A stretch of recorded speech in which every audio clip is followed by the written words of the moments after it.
Hello belles âmes au réveil. Aujourd'hui, j'avais envie de vous refaire une petite vidéo, ça fait longtemps, euh, sur un sujet que je vois beaucoup passer sur la toile euh, et qui, je pense, concerne beaucoup de gens à notre époque, qui est le syndrome du nouveau Christ réincarné. Rien que ça. Hmm.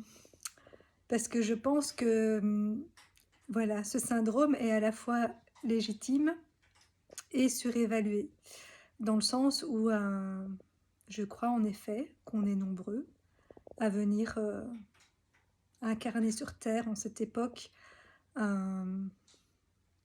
les messages du Christ à l'époque, et à venir mettre en place ce nouveau monde et à avoir cette énergie christique en nous. Et pour moi, c'est pas juste le Christ, c'est le couple sacré, le Christ et Marie-Madeleine. Et donc, c'est légitime qu'un certain nombre de personnes ressentent ça, parce que je pense que si on est voilà, dans un processus de développement personnel et spirituel et incarné à cette époque, c'est qu'on a forcément un rôle à venir jouer là-dedans et des messages à faire passer. Mais il ne faut pas tomber dans le piège de l'ego, de se dire je suis The Christ réincarné, hein, genre l'unique, le seul, l'unique. Moi, je crois que, voilà, je pense qu'à notre époque, on est beaucoup de Christ réincarnés, et je me mets dedans, hein, j'ai ce syndrome-là aussi. Mais qu'il ne faut pas se prendre pour la cuisse à Jupiter non plus, pour la cause, quoi. Oui, on a le divin, on est conscient d'avoir une part divine en nous et d'avoir notamment cette énergie dite du Christ, du, oui, du messager, du sauveur, d'avoir une mission à jouer.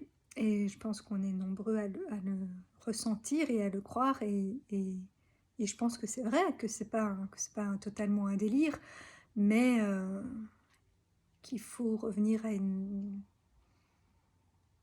à un niveau de, comment dire, d'humilité, et pas se dire qu'on est le seul et unique détenteur de certains messages ou certains pouvoirs ou je ne sais pas quoi. Mais je pense que voilà, que les personnes qui sont encore forts dans leur ego ou qui ont déjà développé des capacités un peu hors normes, on va dire, peuvent finalement se laisser prendre un peu trop dans ce syndrome. Mais il n'est pas, voilà, pour moi, il n'est pas faux non plus. On a effectivement ça en nous. Et comme je dis, pour moi, c'est vraiment c'est ce couple masculin, féminin, sacré, en fait, qui est pour moi une des clés pour ce nouveau monde. Et que pour pouvoir avoir accès à ces énergies et à les utiliser convenablement, justement, de manière saine et sacrée, euh, donc c'est saint, S-A-I-N, ou saint, S-A-I-N-T, il faut avoir déjà fait tout un processus en soi pour justement se reconnecter à ce couple intérieur en soi, et à ces deux énergies. Et de ce que moi j'en comprends, ou j'en suis en tout cas dans mon propre chemin, c'est que pour arriver à ça, il faut d'abord aller pleinement dans sa polarité première, celle que notre âme a choisi de venir incarner, qui n'est pas forcément celle qu'on incarne en début de vie. Enfin, allez, enfant, oui, peut-être, mais je veux dire en début de vie adulte, on va dire. Parce que voilà, on est nombreux à développer plus l'autre polarité. Voilà, moi, je suis incarnée dans un corps de femme, mais j'ai fait beaucoup de yang dans ma vie. Voilà, beaucoup d'esprit, beaucoup d'action. Mais du coup, pas toujours à bon escient. Alors, j'ai pas fait non plus des énormes conneries comme certains, parce que je suis pas quelqu'un qui est fort dans son ego, même si j'en ai un peu comme tout le monde, hein, et que des fois, quand je m'entends parler, je me dis c'est très égotique ça. Tu es un Christ réincarné. Bah, tiens. Mais bon, disons que mon ego n'est pas démesuré, et que donc, même si j'ai pas toujours mis, voilà, mon énergie, aux bons endroits, c'était pas non plus, catastrophique, mais disons que j'ai dépensé beaucoup d'énergie, enfin, je dis là où il fallait pas, mais en fait, si, parce que tout est juste et je pense que ça faisait partie de tout ce que j'ai vécu, c'était des expériences que je devais vivre pour, comprendre des choses et arriver là où je suis, donc il y a rien à regretter. C'est juste que c'était pas aligné avec ma vraie essence et ce que je suis vraiment venue incarner et ce que je peux vraiment apporter au monde, et que pour que mon masculin sacré qui est bien présent en moi et que je sens depuis le début, donc ce fameux Christ, hein, auquel je me sens reliée, pour qu'il puisse pleinement s'exprimer et jouer son rôle, il fallait d'abord que je retourne pleinement dans mon féminin sacré lui aussi, pas un féminin, comme la société nous impose ou comme on a tendance à reproduire de manière transgénérationnelle. Et donc comme moi justement je ne voulais pas incarner ce féminin, que certaines parties que j'ai vues justement dans le transgénérationnel ou dans ma famille, ou des parties que je voyais d'autres femmes, incarner dans la société, bah, j'ai un peu renié mon féminin quelque part. Pas totalement, hein, mais certains aspects. Hem et voilà, et comme je vous ai dit, enfin pour ceux qui ont suivi les autres vidéos, hem, j'ai le syndrome du jumeau perdu, enfin de la jumelle perdue, quoiqu'il y avait peut-être bien un jumeau aussi, mais pour l'instant j'ai surtout travaillé la partie jumelle. Hem et donc pendant toute une grande partie de ma vie, je me suis cachée derrière cette jumelle, à qui je laissais ces parts de féminin que je ne voulais pas moi incarner. Donc voilà, donc je me cachais toujours derrière d'autres femmes qui représentaient cette jumelle, hem et qui prenaient ces rôles que moi je ne voulais pas jouer. Et puis aussi d'une manière, plus générale, jusqu'à il y a bon maintenant ça fait quand même quelques années, mais avant ça, j'ai mis très longtemps à me sentir incluse parmi les autres femmes, en fait. Je me sentais pas femme, je me sentais rejetée, je me sentais différente, j'arrivais, enfin voilà, et puis du fait aussi que j'étais pas en couple, que j'avais pas d'enfant, et et que je suis devenue femme très tard aussi puisque, voilà, j'ai fait une adolescence tardive, on va dire, physiquement, je veux dire. Hem Bon, je suis toujours pas très grande, j'ai pas dépassé le 1,60 m, mais je ressens quand même une femme. Ce qui était pas le cas jusqu'à assez tard quand même par rapport aux autres filles de mon âge. Hem et donc voilà, tout ça a fait que je j'étais pas complètement dans mon féminin. Alors après, ça dépend, il y a eu des périodes de ma vie où j'y suis retournée, mais comme je dis, pas spécialement de la meilleure des manières. Hem et donc maintenant, c'est ça que je réintègre, et voilà, et je m'étais aussi, pour des raisons, voilà, différentes, blessures et autres que j'ai subies, je me suis coupée de mes ressentis et de mes émotions, et pas totalement mon corps, parce que j'ai quand même toujours été consciente de mon corps, et que grâce au fait que j'ai été très sportive pendant longtemps, ça me ramenait au corps, et que j'ai toujours aussi été assez connectée à la nature, et cetera. Donc c'est un peu des choses qui m'ont aidée à rester quand même, en contact avec mon corps, mais je l'écoutais pas toujours très bien, et c'était un peu un truc de surface, quoi. Enfin, en tout cas, pendant un certain nombre d'années, voilà, et donc maintenant, j'apprends à redescendre dans mon corps, parce que j'y étais au départ, hein, mais et à me reconnecter à mes sensations, à mes ressentis et surtout à mes émotions. Je pense que c'est ce que j'ai le plus bloqué. Hem à laisser tout ça retraverser mon corps, qui n'a plus très l'habitude de de ressentir, des choses plus fortes, et hem et aussi à me reconnecter à ma féminité, à ce qui fait de moi une femme, et à tous les rôles que peut avoir une femme aussi, justement aussi de compagne, de mère, et cetera. Hem, à ces envies-là en tout cas, même si je les vis pas encore, voilà, avec quelqu'un ou avec des enfants, et probablement, vu mon âge, je n'en porterai peut-être pas dans mon ventre, mais je sais que j'ai un rôle de mère à jouer, euh, réellement avec des enfants, parce que je sais que j'ai un peu l'archétype de la mère universelle et que je le joue d'une certaine manière, mais un réel rôle de mère, on va dire, que j'ai un peu fui aussi, je pense. Je pense même que c'était pour fuir ce rôle de mère que je fuyais le couple. Enfin, ça, c'est une conclusion que j'ai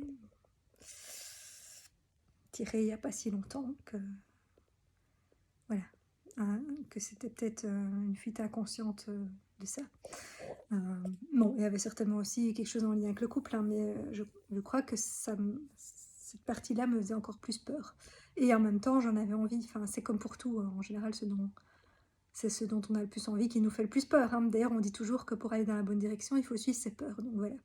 Mais bref, donc ce que je voulais vous dire, c'est que en me reconnectant pleinement à ce féminin sacré, en retournant dedans, que je peux laisser, et ne plus me cacher derrière du coup d'autres femmes, etc. Mais donc la partie jumelle, je l'ai bien travaillée.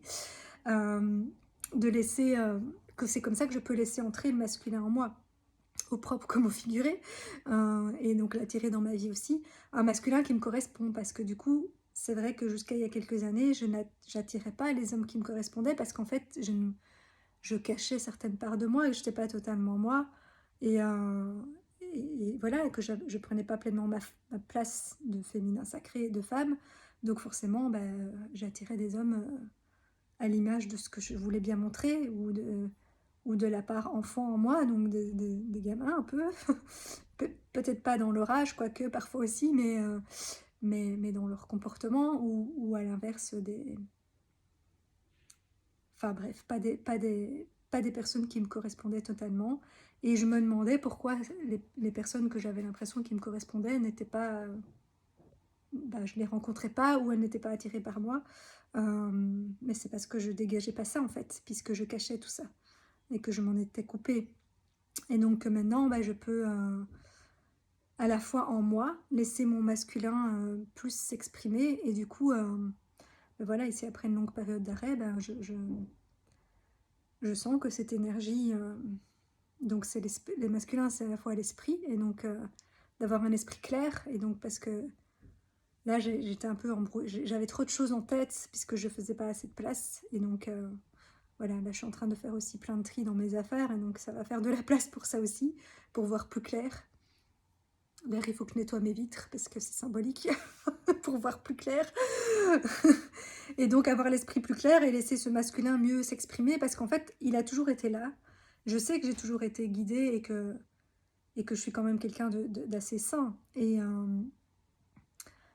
Mais c'était une petite voix parmi 46 000 autres, et donc j'avais du mal à l'entendre et à vraiment l'écouter, ou bien je l'entendais, mais comme j'en entendais plein d'autres, voilà quoi. Et donc, là, maintenant, je pense qu'elle va voir que cette voix va prendre plus de place, et que donc ça sera beaucoup plus clair ce que je dois faire, ce qui est juste pour moi, ce dont j'ai envie, ce que mon âme veut. Et puis aussi la partie action, qui est aussi plus masculine, et donc me remettre en action dans la matière. Pour ça, il faut cette union masculin-féminin pour créer, hein, puisque le chakra, c'est dans ce fameux chakra sacré qui est cette union masculin-féminin. Et donc le chakra sacré, ça crée, et donc on peut créer et donner naissance à des choses dans la matière, pas qu'à des bébés, puisque c'est aussi le lieu où il y a l'union masculin-féminin de manière sexuelle, mais voilà, mais il n'y a pas que des bébés qu'on peut créer, il y a plein d'autres choses. Et,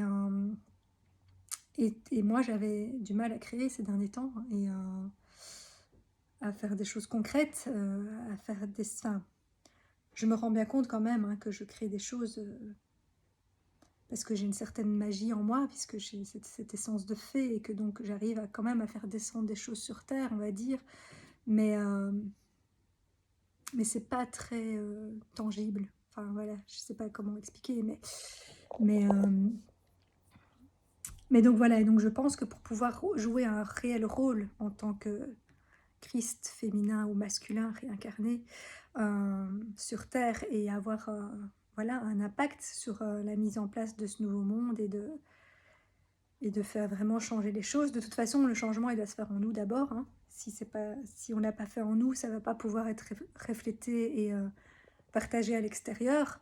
Et c'est pour ça aussi que je pense les personnes qui s'autoproclament The Christ réincarné, euh, si elles font ça, déjà, elles sont trop dans leur ego. Et, euh, et qu'il y a certaines, justement, encore certaines choses qui sont pas réglées en elles. Et donc les messages qu'elles font passer ne sont pas totalement faux, hein, parce que j'ai vu plein de personnes, hein, qui se disent et qui font passer des messages auxquels j'adhère en grosse partie, hein. Je dis pas que ce qu'ils transmettent est faux, mais c'est pas les messages. Enfin, pour moi, il y a beaucoup de personnes qui transmettent des messages déformés, en fait. C'est pas les messages, le message pur de la source. Il y a d'ailleurs beaucoup de personnes passent par des guides, mais un guide c'est un intermédiaire et du coup forcément il y a une déformation qui se fait et un filtre à travers lequel ça passe, et notre propre filtre qui fait que les messages sont délivrés déjà d'une certaine manière puisqu'on a chacun son style et sa façon de s'adresser aux gens, mais qui vont être quand même un peu interprétés, même si c'est inconsciemment, et délivrés un peu déformés. Tout comme voilà, les gens qui se disent détenteurs de savoir, que ce soit dans les francs-maçons, les Rose-Croix ou d'autres sociétés secrètes, où des savoirs se sont transmis. Oui, ils se sont transmis, mais en ayant été déformés pour moi aussi. Et je pense qu'en fait, on n'a pas besoin de ces sociétés secrètes, parce que c'est une transmission qui se fait, oui, dans la matière d'humain à humain, mais avec des formations, parce qu'on a peur que le savoir se perde et que donc il faut se le retransmettre de génération en génération, sauf que ça se déforme de plus en plus, je pense, tout comme les messages du Christ ont été déformés par les religions. C'était pas les messages totalement purs qui ont été délivrés, parce que voilà, parce que des personnes ont voulu les en tirer profit aussi, ou l'ont réellement mal interprété, même si c'était pas intentionnel. Euh, mais je pense qu'en fait, tout ce savoir, il est en nous, et qu'on a une connexion directe à la source. Mais alors, je vous dis ça, j'y arrive pas. De temps en temps, ça s'est ouvert chez moi, il y a eu des trucs comme ça qui me sont arrivés, mais c'est très rare, en tout cas, par rapport à certaines personnes qui, voilà, qui sont des canals avérés et qui reçoivent des choses quand elles veulent, elles ouvrent et hop. Moi, pour l'instant, ça ne fonctionne pas comme ça. Mais par contre, j'ai l'impression que qu'il y a des choses que je sais et que je les sais au plus profond de moi et que j'ai pas besoin d'intermédiaire et que c'est comme si je me parlais à moi-même et que c'est mon moi supérieur et que c'est directement, que ça vient directement de la source. Bon, avec quand même mon petit filtre à moi. Il y a quand même un petit filtre, hein, on peut pas s'en défaire. Mais je crois que réellement, et j'en suis pas encore là, mais que quand on s'est reconnecté à plein de choses en soi, mais vu que moi j'en suis seulement à me reconnecter plus à la partie plus corporelle, sensation, émotion, et je pense que sans cette partie-là, j'ai beau être très développée dans le haut de mon corps, si je rajoute pas le bas, ça n'ira pas. Voilà, justement, on n'a pas ces accès-là, et donc, mais je pense qu'en fait, la connaissance, on l'a en nous, elle est en nous, elle est dans cette conscience universelle, elle est dans notre ADN, dans ces bouts d'ADN dormants là. Euh, et tout est là, il suffit de trouver la clé, hein, comme je l'ai là, qui est dans le cœur, euh, pour s'y reconnecter à ces connaissances. Et on n'a pas besoin que ce soit quelqu'un qui nous transmette ou je sais pas quoi, ou de faire partie d'une société secrète ou je sais pas tout quoi, et d'avoir été proclamé l'élu qui allait. Enfin, voilà. En tout cas, moi, c'est ma vision. Je pense qu'on a tous ça en nous. Après, on n'est pas tous euh, prédisposés à se reconnecter à ça dans cette vie, hein. Je pense qu'il y a effectivement quand même des élus, entre guillemets, enfin, des âmes qui ont fait le choix de venir pour ça, on va dire. Mais je pense qu'on est nombreux et qu'il n'y en a pas un. Et, euh, et que c'est en soi qu'on doit retrouver ça. Comment, je ne peux pas encore vous dire. Je pense que c'est tout un processus et qu'il y a, je pense qu'il n'y a pas une façon de faire. On va chacun suivre le chemin qui nous parle selon ce qu'on est venu vivre et apprendre. Et voilà, quelle que soit la manière, ça peut nous y mener. Il y a plein de techniques différentes et chacun doit sentir ce qui lui parle. Euh, en fonction, et je pense aussi en fonction des rencontres qu'on fait, etc. Hem, mais voilà, moi je pense pas qu'il y a besoin de se raccrocher à des trucs extérieurs, tout comme, j'ai regardé une vidéo de Guy il y a pas très longtemps qui reparlait aussi de reprendre son autorité intérieure parce qu'en fait c'est la seule qui vaille et personne d'autre ne sait mieux que nous en fait. C'est juste qu'on ne se fait pas confiance parce que comme je dis, il y a plein d'autres voix et qu'il faut arriver à se reconnecter au truc originel et à enlever tous les brouilleurs, tous les brouilleurs qu'il y a autour pour entendre la voix qu'il faut écouter.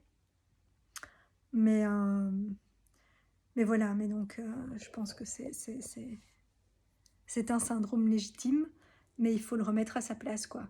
Et je pense que à l'inverse, bah voilà, pour les hommes, bah pareil, ils ont cette essence christique ou ce masculin sacré en eux, mais ils ne l'utilisent pas bien. Et donc je pense que sur certains hommes que j'ai vus qui ont l'air fort dans leur ego et pas très connectés à leur ressenti, c'est ça, c'est que si ils sont pas, si leur masculin n'est pas assez sain et qu'ils n'incarnent pas assez ce côté masculin, euh, bah, ils peuvent pas se reconnecter à leur part féminine, quoi. Et donc, parce que tout comme moi, j'ai fait beaucoup de yang, il y a des hommes qui sont très sensibles et qui ont été très forts dans leurs émotions au départ et dans leur sensibilité, mais peut-être justement trop et qu'ils l'ont mal géré et qui les utilisaient pas.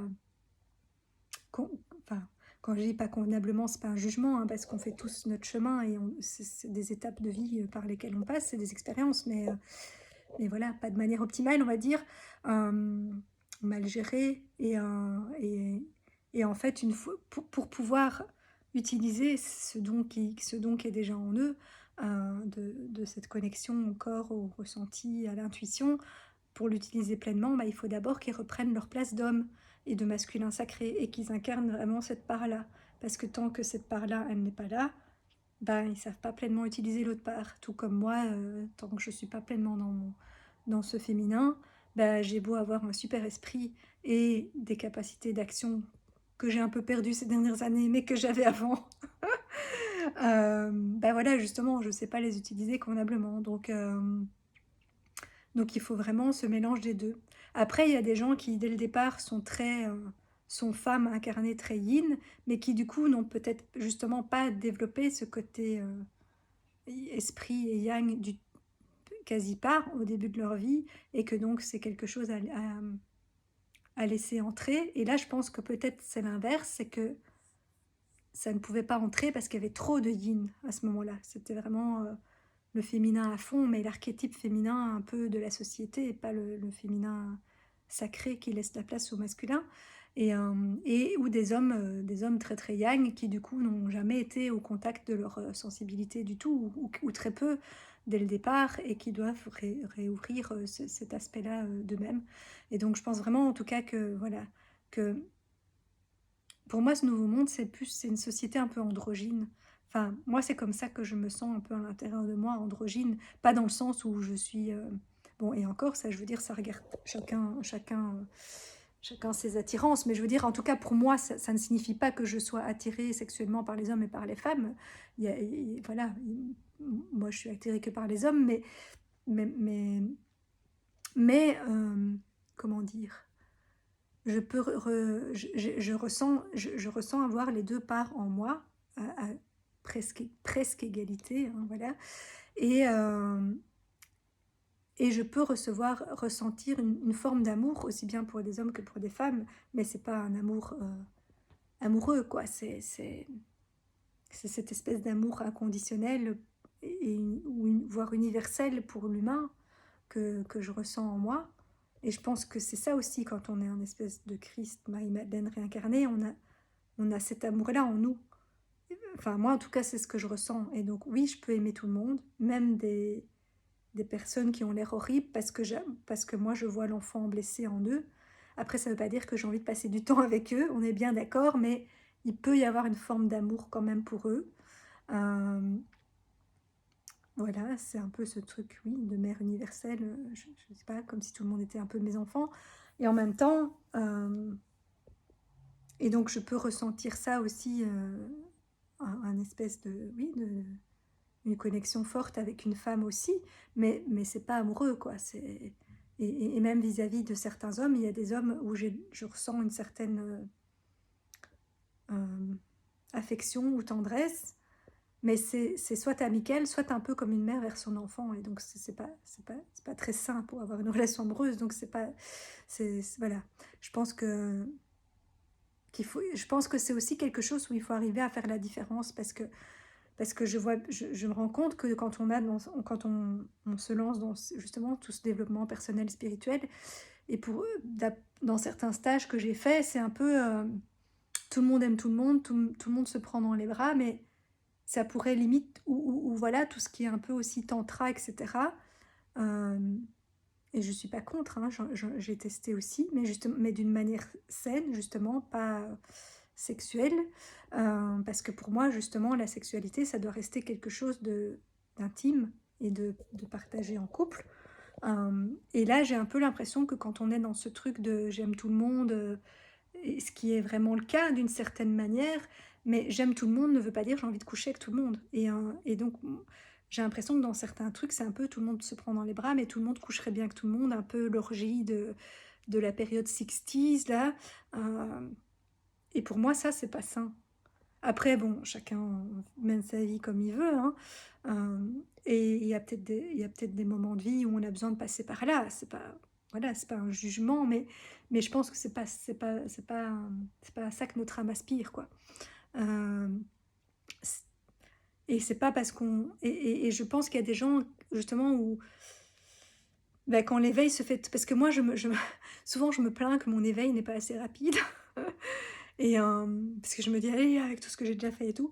Mais en fait, je pense que c'est juste parce que quand il y a des trucs trop rapides qui s'ouvrent, les gens pètent un câble. Enfin, en tout cas, certaines personnes qui ne sont pas prêts pour ça, et donc ils n'ont plus l'esprit clair, justement, et donc ils confondent l'amour, bah oui, l'amour inconditionnel universel avec la sexualité, et donc «Ah, j'aime tout le monde, je couche avec tout le monde, homme, femme», je sais plus comment ça s'appelle là, cette nouvelle mode enfin bref, où on peut avoir plein de partenaires. Enfin, je sais pas.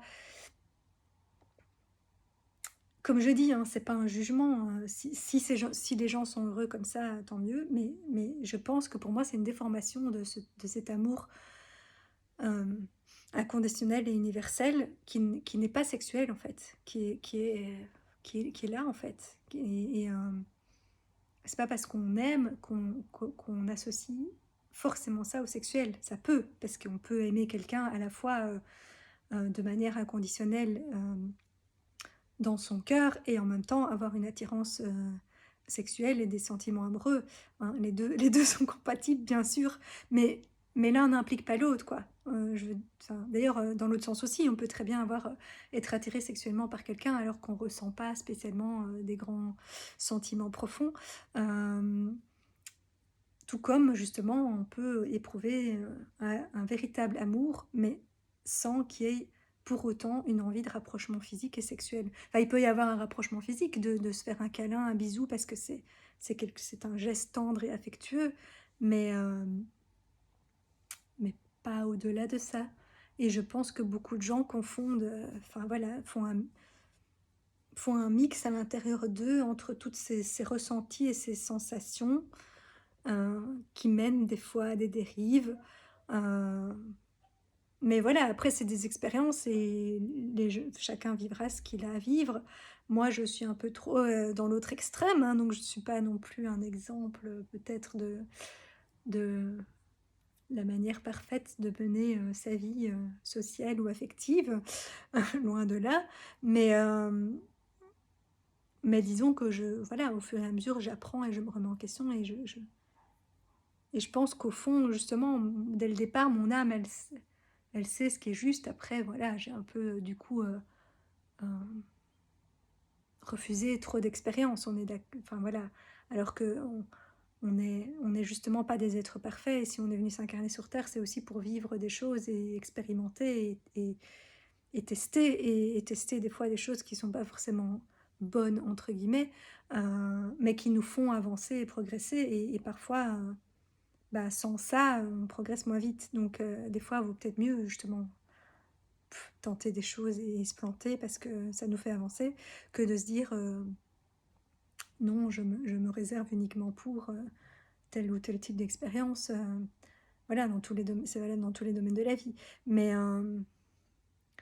et en même temps, voilà, je pense que de toute façon, ça il y a quelque chose en nous de plus fort que nous qui prend ces décisions à notre place et voilà, pour de bonnes ou de mauvaises raisons, parce que parfois elles peuvent être, prises, suite à notre ego, à nos blessures, à des choses qui ne devraient pas être la voie principale en nous. Mais, mais si c'est cette voie-là qui prend la première place à ce moment-là, c'est que c'est ce qu'on a à vivre. C'est qu'on devait passer par là pour pouvoir après mieux se reconnecter à la bonne voie. Je pense que ce n'est que notre vie, ce n'est que ça en fait. Avancer, essayer pour au fur et à mesure mieux bah, se replacer au bon endroit et se retrouver et oui, et retrouver un amour sain pour soi et pour les autres et, euh, et pouvoir incarner ouais, cette énergie christique sans aspect religieux derrière. Simplement, oui, c'est cet amour pur, ce divin en nous, à la fois le côté yin et le côté yang. Voilà ce que j'avais envie de vous partager. Je me suis encore éternisée beaucoup plus longtemps que prévu. Chaque fois, je me dis, ah, aujourd'hui, j'ai un sujet court. Je vais partager ça, ça ira vite. Mais bon, quand je pars dans ces sujets-là, voilà, je me laisse bah, prendre dans le flux. Mais bon, voilà, je vous ai partagé ce qui devait passer, ce que je sentais qui était juste de partager aux personnes qui tomberont sur mes vidéos et à qui ça fera peut-être du bien d'entendre ça ou que ça fera réfléchir ou peut-être d'autres qui vont se dire que j'ai rien compris et que je suis complètement folle, mais c'est pas grave. Chacun pensera ce qu'il voudra et je ne prétends pas détenir la vérité absolue, je vous partage ce que je ressens au plus profond de mon être juste. Euh, et donc voilà, parce que je trouve qu'il y a une petite guerre d'ego là de tous ces Christ réincarnés et que, et que je pense qu'on a tous notre place sur Terre hein, et qu'il n'y en a pas un qui est mieux que l'autre et qu'on nous joue tous un rôle important et que voilà et qu'on a tous des messages à faire passer au monde et un public entre guillemets à toucher dans les personnes qu'on va côtoyer. Alors oui, ce public peut être plus ou moins grand selon le rôle que notre âme a choisi. Et donc oui, il y a des personnes qui ont un rôle plus important, enfin, c'est pas qu'il soit plus important de manière globale, mais plus important de, de ce point de vue-là, hein, parce que c'est réellement leur mission dans cette vie-ci de passer des messages ou de voilà, d'aider à la mise en place de ce nouveau monde. Et donc il y en a qui vont voilà, avoir un public et toucher une audience beaucoup plus large. Euh, mais il faut quand même garder, je pense, une certaine humilité. Euh, ce qui n'est pas facile, hein, j'en conviens, parce que j'imagine que si on est écouté, adulé, adoré par X millions de personnes, c'est certainement pas facile de rester complètement humble, j'en conviens. Et d'ailleurs, je pense que c'est aussi quelque chose qui me fait peur et que qu'il y a plein de choses dans lesquelles je ne me suis pas lancée pour l'instant ou mise plus en avant parce que je n'ai pas envie de devenir gourou Nathalie. euh, Pas pour dire que je suis enfin, je sais pas si j'ai un rôle de gourou, mais je ressens quand même que j'ai des messages à faire passer. Mais j'aime pas ce mot gourou, c'est pour ça que je l'emploie parce que justement c'est associé à des personnes qui après profitent de cette notoriété, de ce pouvoir, ou qui sont tellement, adulé, enfin voilà, ça peut être le cas aussi comme, des stars connues, hein, comme, je sais pas, Claude François ou quoi. C'est pas qu'ils avaient des messages hyper philosophiques à faire passer, mais, mais ils peuvent péter un câble aussi et devenir très égotiques du fait que, bah, qu'il y a tous ces gens qui les adulent. Mais ça aussi, en fait, pour moi, c'est quelque chose qui n'est pas sain. On ne devrait pas être autant en admiration devant personne, en fait. C'est pas parce que... Enfin, moi, je sais pas, par exemple, moi, j'aime beaucoup Moji. euh, et je le trouve qu'il reste assez humble quand même. Euh, mais je suis pas là en fan hyper hystérique. Et je l'ai jamais été, d'ailleurs. Même si oui, j'avais des posters dans ma chambre quand j'étais plus jeune de certains chanteurs ou chanteuses, mais j'ai jamais été une fan hystérique, genre, enfin je sais pas, pour moi ça c'est pas un comportement normal et sain.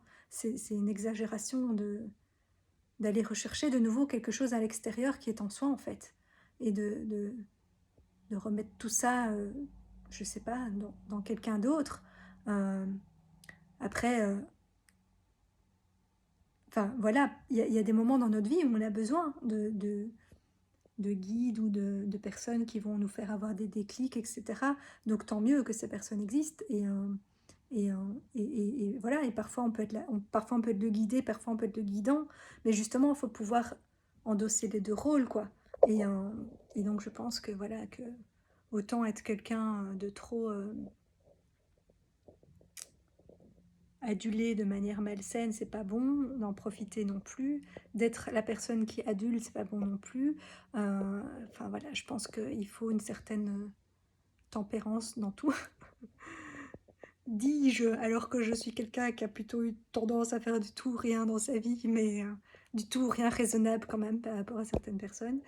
Euh, Parce que justement, j'ai quand même un côté tempéré avec mon ascendant balance qui équilibre un peu. Et, voilà, j'ai les côtés extrêmes avec le côté vierge folle et vierge sage. J'ai beaucoup de côtés très opposés en moi que je prenais pour des dualités avant et que maintenant je prends pour des complémentarités et des forces en fait. Et de me dire qu'en fait, je n'ai pas à choisir un ou l'autre, tout est moi. Et qu'ils peuvent très bien cohabiter en harmonie. Tout comme dans le monde, justement, tout le monde peut cohabiter en harmonie, euh, quels que soient nos caractères, nos rôles, nos différences. Et justement, il faut voilà, cesser d'avoir peur des différences et ne pas non plus euh, être... enfin voilà, ni rejeter pleinement quelque chose ou quelqu'un, ni être complètement fan hystérique. Enfin voilà, il faut garder un certain discernement, quoi. Voilà, c'est le mot. Euh, voilà. Bon, j'ai encore prolongé, hein. Chaque fois, je me dis, je vais arrêter là, et puis je repars sur un autre sujet. Mais bon, c'est des sujets qui me passionnent parce que voilà, enfin oui, je trouve ça passionnant en fait de faire toutes ces découvertes et de se reconnecter à tout ça et d'avancer sur ce chemin plus lentement que je ne voudrais, mais c'est certainement très juste comme ça parce que chaque étape est importante et, euh, et voilà, et de se rendre compte à la fois que les autres sont importants, qu'on est tous reliés et qu'on peut tous s'aider les uns les autres et que donc c'est très bien de pouvoir être un guide pour d'autres et en même temps de pouvoir aussi se laisser guider par d'autres, mais de se rendre compte qu'au fond, on a tous tout en nous. Mais on a perdu les accès, on a perdu la mémoire, on, on s'est coupé de plein de choses et donc ben, pour les retrouver, c'est clair que bah, c'est plus facile au contact des autres, puisque les autres sont des miroirs aussi, etc. Et, enfin, tout est un miroir. Tout le monde entier, tout ce qu'on voit n'est qu'un reflet et un miroir de notre intérieur. Donc voilà, on a besoin des autres, mais pour nous rappeler que tout est en nous. Et que du coup, après, on, on est content de partager ça avec les autres et de s'apporter chacun ce qu'on peut apporter à l'autre, en fait. Parce que je pense qu'on a que dans notre évolution, on n'évolue pas tous sur les mêmes sujets en même temps, ni de la même façon, ni de la même manière, et que, comme je dis, toutes les manières sont bonnes, et que donc ça donne une certaine ouverture d'esprit, et donc c'est intéressant d'échanger les uns avec les autres, euh, voilà, de se faire avancer chacun l'un l'autre dans nos compréhensions, tout en gardant notre libre arbitre et notre discernement par rapport à ce que les autres nous partagent et nous racontent, de sentir en soi que si ça résonne, si ça semble juste pour nous, si on le ressent et qu'on le vit dans notre corps, parce que finalement, tout ce qui est théorique, tant qu'on ne l'expérimente pas et qu'on ne le ressent pas en soi, on ne peut pas confirmer. Bon, et en même temps, souvent, la vie a tendance à faire qu'on va confirmer les choses auxquelles on croit, donc ça dépend un peu de ce qu'on croit aussi. Mais donc autant se raccrocher à des belles choses. Mais, euh, mais voilà, je pense vraiment que ce sujet du Christ incarné, j'avais envie d'en parler parce que c'est quelque chose qui est très présent, que je ressens très présent pour l'instant, et que beaucoup de gens annoncent cette venue du nouveau Christ sur terre, et peut-être attendent un Messie extérieur de nouveau, alors que je pense que justement le nouveau monde, c'est se rendre compte que tout est en soi, et que donc et que l'autorité est en soi, que bon, j'ai déjà dit, genre, on n'a pas besoin d'un gouvernement, tout ça, mais bon, en même temps, voilà, ça va pas se faire du jour au lendemain, donc il y aura des transitions, et ça a eu euh, son utilité un temps, parce que ça faisait partie de notre évolution, mais je pense que justement, ce vers quoi on va maintenant, c'est retrouver tout ce qu'on cherchait à l'extérieur en soi, et donc il ne faut pas attendre la venue d'un Messie extérieur, euh, il est en nous. Et donc le Christ Marie-Madeleine réincarné, parce qu'il y en a qui disent aussi que à cette époque-ci, le Christ, le nouveau Messie, c'est une femme. Euh, mais moi, je pense qu'en fait, le sexe, ça n'a pas d'importance. On a tous du yin et du yang en nous, et il n'y a pas un Messie homme, un Messie femme. Les deux sont en nous. et, euh, et ce qu'il faut, c'est retrouver ça en nous. Alors oui, peut-être qu'il y a des figures extérieures qui vont, comme je dis, prendre une place plus importante et aider les gens à se reconnecter à ça en eux. Et je pense que pour moi, le, le but du Christ, de Jésus-Christ, c'était ça aussi. C'était délivrer des messages pour que chacun les applique lui en soi, et il retrouve sa divinité en soi. Sauf que ça a été mal interprété, et que ça a été vu comme un truc à idolâtrer à l'extérieur, et des règles strictes à suivre, ou des choses comme ça, alors que oui, que les règles et l'autorité, c'est les règles de la vie, en fait, c'est les lois de la vie qui sont naturelles, c'est des choses qui se font naturellement si on s'y reconnecte. Et d'ailleurs, une fois qu'on se reconnecte à tout ça, la vie devient beaucoup plus fluide, en fait. On se crée plus des problèmes pour rien. Et ouais, tout se met un peu en place comme par magie. Euh, bon, avec des surprises aussi. Et ça se passe rarement comme on l'imagine au départ, hein. On est bien d'accord, mais tout se fait au mieux, en fait. Et donc, je sais, ce truc que les gens recherchent et qu'ils attendent pour venir les délivrer, et faire en place que ce monde va se mettre en place, ou les extraterrestres.